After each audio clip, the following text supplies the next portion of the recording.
My approach to creating game mechanics is very much inspired by a fantastic indie game called Downwell. Downwell's primary mechanic, being the gun boots, serves two different purposes.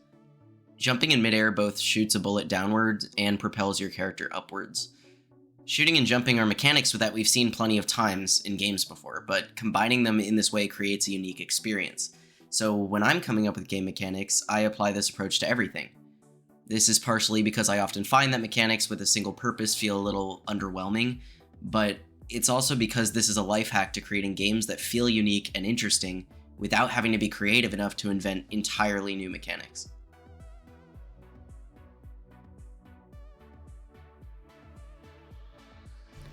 If you're just starting out as a game dev, I have a few pieces of advice to give you. The first is to make sure you have plenty of self-driven motivation, and that the motivation is pure. In most situations, you're going to have to be the one pushing yourself forward, so if your motivation is purely monetary, or you're just not that into it, you're very likely going to give up. The other thing I will say is, start small. Make lots of very small scope projects that are achievable. Game jams are great practice for this. They're an exercise in scope. You can always go to itch.io if you're looking for a game jam to attend. I happen to host one every month, and I've done more than 60 game jams, and I will say it has been great practice for the commercial projects that I'm now working on.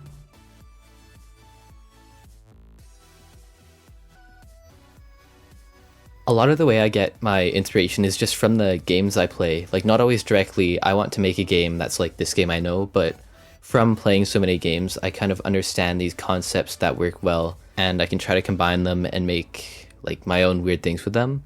I also just like to think of some concepts by combining a few ideas that I haven't seen, like my game Rhythmal, which is a rhythm whack-a-mole game, because sometimes you can just think of a few like conflicting or different ideas and try to combine them into something new that works pretty well. And I also just like to prototype a lot, which helps me to learn what works and what doesn't, which also kind of trains your brain to come up with more good ideas over time. But as long as you prototype a lot and write down pretty much every idea you have, no matter how good or bad you might think it is at the time, you should eventually come up with some pretty good ideas.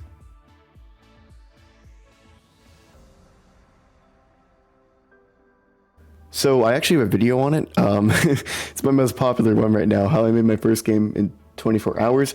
But it was a bit of a challenge. I mean, I wouldn't really consider it a proper game, but it was a little bit rough. It was not good. It was pretty bad.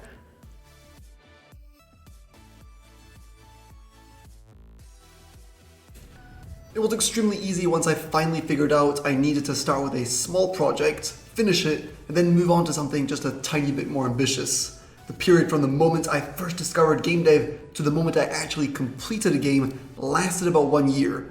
But once I finished Midnight Fire, which was my first game, I would make and finish a small game almost every single month.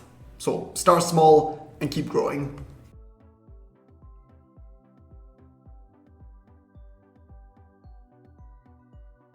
Well, I feel like the best mindset is always it doesn't matter what happens as long as you learn, okay?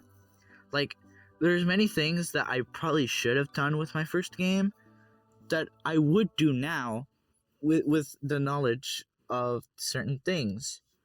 Like, with a project I was going to do for the GB competition game jam, I was going to have a character switching mechanic. I managed to figure out how to make it work without making the game lag. This would have been very helpful if it would have been very helpful for me when I was making Genesis of Dreams.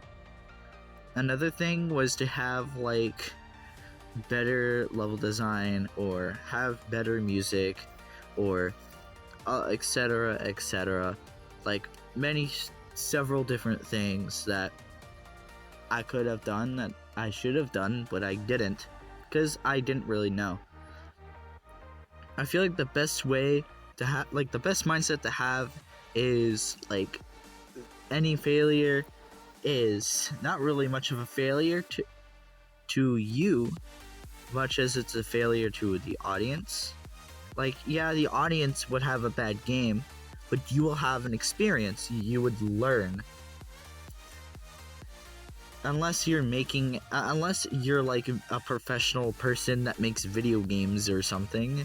If you're just an independent game developer, any mistake is a good mistake, because that mistake would probably not be happening again because you made a mistake.